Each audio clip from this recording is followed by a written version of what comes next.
The history of Sudan under Muhammad Ali and his successors traces the period from Muhammad Ali Pasha's invasion of Sudan in 1820 until the fall of Khartoum in 1885 to Muhammad Ahmad, the self-proclaimed Mahdi. This era of Ottoman control is commonly known as the Turkiya. Background: although a part of present-day northern Sudan was nominally an Egyptian dependency during the Mamluk and Ottoman periods, previous Egyptian rulers had demanded little more from the Sudanese kashif, disambiguation needed, than the regular remittance of tribute.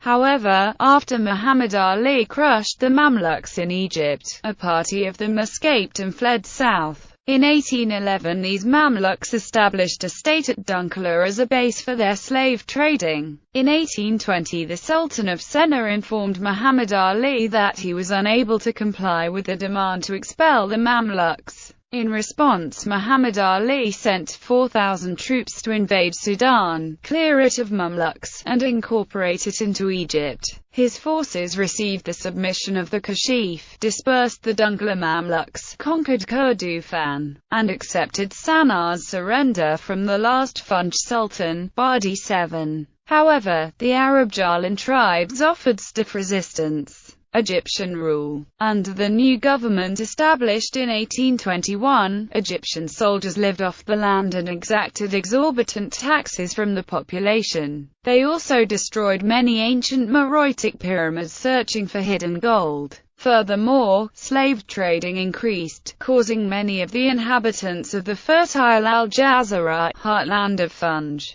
to flee to escape the slave traders. Within a year of Muhammad Ali's victory, 30,000 Sudanese were conscripted and sent to Egypt for training and induction into the army. However, so many perished from disease and the unfamiliar climate that the survivors could be used only in garrisons in Sudan. As Egyptian rule became more secure, the government became less harsh. Egypt saddled Sudan with a burdensome bureaucracy, however, and expected the country to be self-supporting. Nevertheless, farmers and herders gradually returned to Al Jazira. Muhammad Ali also won the allegiance of some tribal and religious leaders by granting them a tax exemption. Egyptian soldiers and Sudanese jihadiyya, supplemented by mercenaries, manned garrisons in Khartoum, Kassala, and Al-Ubaid and at several smaller outposts. The Shaykhiyya, Arabic speakers who had resisted Egyptian occupation, were defeated and allowed to serve the Egyptian rulers as tax collectors and irregular cavalry under their own sheikhs. The Egyptians divided Sudan into provinces, which they then subdivided into smaller administrative units that usually corresponded to tribal territories. In 1835, Khartoum became the seat of the Hakim-Adar. Many garrison towns also developed into administrative centers in their respective regions. At the local level, sheikhs and traditional tribal chieftains assumed administrative responsibilities. In the 1850s, the Egyptians revised the legal system in both Egypt and Sudan, introducing a commercial code and a criminal code administered in secular courts. The change reduced the prestige of the Qadis, whose Sharia courts were confined to dealing with matters of personal status. Even in this area, the courts lacked credibility in the eyes of Sudanese Muslims because they conducted hearings according to the Hanafi school of law rather than the stricter Maliki school traditional in the area. The Egyptians also undertook a mosque building program and staffed religious schools and courts with teachers and judges trained at Cairo's Al-Azhar University. The government favored the Khatmiya, a traditional religious order, because its leaders preached cooperation with the regime. But Sudanese Muslims condemned the official orthodoxy as decadent because it had rejected many popular beliefs and practices, until its gradual suppression in the 1860s.